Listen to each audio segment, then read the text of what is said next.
پرانے زمانے کی بات ہے، ایک بادشاہ تھا، اس کے ساتھ کافی وزیر بیٹھ کر کھانا کھانے لگے تھے، اور بادشاہ کے آگے کون سا ایک آدھا کھانا ہوتا تھا، ہر قسم کا فروٹ، ہر قسم کا کھانا ہوتا تھا۔ اور بادشاہ نے سب کو بولا کہ آپ سب نے یہ کھانا کھا کر بتانا ہے کہ کس کا زیادہ سواد ہے، اور سب نے کہا کہ ٹھیک ہے۔ سب نے کھانا کھایا، کھانا کھا کر بعد میں بادشاہ نے پوچھا کہ کس کا زیادہ سواد ہے۔ ایک بیچ میں سے شخص بولا، اس نے کہا کہ جھوٹ کا سب سے زیادہ سواد ہے۔ وہ بادشاہ اور سارے وزیر پریشان ہو گئے، جھوٹ کا کیسے سواد آتا ہے؟ اور اس نے کہا کہ مجھے 10 دن کی مہلت دے، 10 دن بعد میں آپ کو بتاؤں گا کہ جھوٹ کا کتنا سواد آتا ہے۔ اور انہوں نے 10 دن کی مہلت دے دی، اور 10 دن بعد جب وقت آیا تو سب اکٹھے ہو گئے، اور جس نے بولا تھا نا کہ جھوٹ کا بہت سواد آتا ہے وہ نہیں آیا، اور وہ سارے پریشان ہو گئے، وہ کیوں نہیں آیا۔ بادشاہ نے اپنی فوجیں بھیجی اس کی طرف، اور گھر سے اس کو بولا کہ آپ کا انتظار ہو رہا ہے، آپ آئے کیوں نہیں؟ اس نے کہا کہ میرا نا آج ایک بندہ ہے، اس کے ساتھ غیبی بادشاہ نے اپنی فوجیں اس کی طرف روانہ کی، اور اس نے جا کر ان کو بولا کہ بادشاہ نے آپ کو طلب کیا رہا، آپ آئے کیوں؟ اس نے کہا کہ آج نہیں میں آ سکتا، پھر کبھی ملوں گا، آج میری دونوں جہانوں کے سردار نال ملاقات ہونے لگی ہے، غیبی ملاقات۔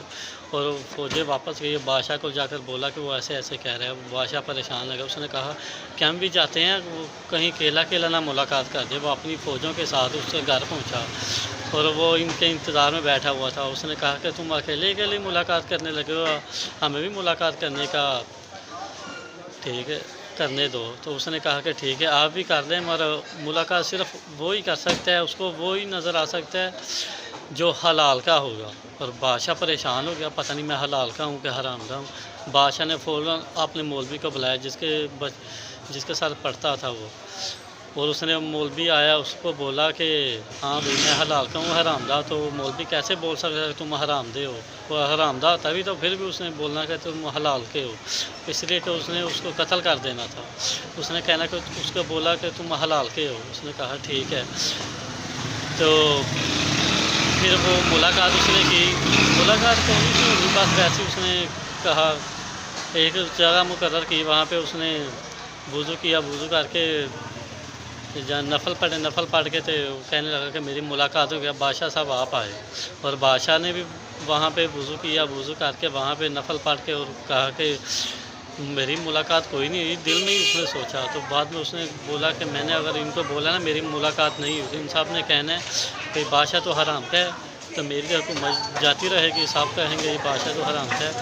پھر بعد میں بادشاہ کے جو وزیر تھے ایک وہ بھی آئے، سب کے کسی کی ملاقات نہیں ہوئی، سب نے یہی کہا کہ دل میں سوچا کہ ہم نے یہ اس کو بولا نا کہ ہماری ملاقات نہیں ہوئی، تو اس نے کہنا کہ یہ وزیر سارے حرام کے، بادشاہ نے تو ہم سب کو قتل کرتے ہیں، ہم بھی یہی کہتے ہیں کہ ہمیں ملاقات ہو گئی ہے۔ بادشاہ نے کہا ملاقات ہو گئی، وزیروں میں کہا ملاقات ہو گئی ہے، جو جنرل تھا فوج کا جو ہوتا ہے، اور اس نے کہا کہ میں ہی ملاقات کرتا ہوں، ان سب نے ملاقات کی ہے۔ تو اس نے بھی وہاں پہ وضو کیا، وضو کر کے نفل پڑھ کے ایک جگہ پہ بیٹھا، وہاں پہ اس کی ملاقات کوئی نہیں، اس نے بھی کہا کہ میری ملاقات ہو گئی ہے، اور میں نے یہ بولا کہ میری ملاقات نہیں ہوئی، ان سب نے کہنا کہ یہ بھی حرام کیا ہے، اس کو قتل کر دو۔ تو پھر سب کو وہاں پر اس نے شخص نے کھڑا کر دیا جس نے بولا تھا کہ جھوٹ کا بہت ہی سواد ہے، سب کو وہاں پہ کھڑا کر کے ہاں بولا کہ آپ سب کی ملاقات ہوئی ہے، سب نے کہا ہاں ہم سب کی ملاقات ہوئی ہے۔ اس نے کہا کہ میں نے تم کو بولا نہیں تھا کہ جھوٹ کا بہت ہی سواد ہے، ملاقات کسی کی بھی نہیں ہوئی۔ اس نے بادشاہ نے کہا ہاں ہمیں تو یہی ہم نے سوچا کہ پتہ نہیں ہم سب کی ملاقات ہو گئی ہے، مگر واقعی جھوٹ کا بہت ہی سواد ہے۔ جو جھوٹ بولتا ہے نا، وہ ایک جھوٹ کو چھپانے کے لیے پتہ نہیں کتنے ہزاروں جھوٹ بولتا ہے، اس لیے ہم سب کو کوشش کرنی چاہیے کہ جھوٹ سے بچیں اور سچ بولیں۔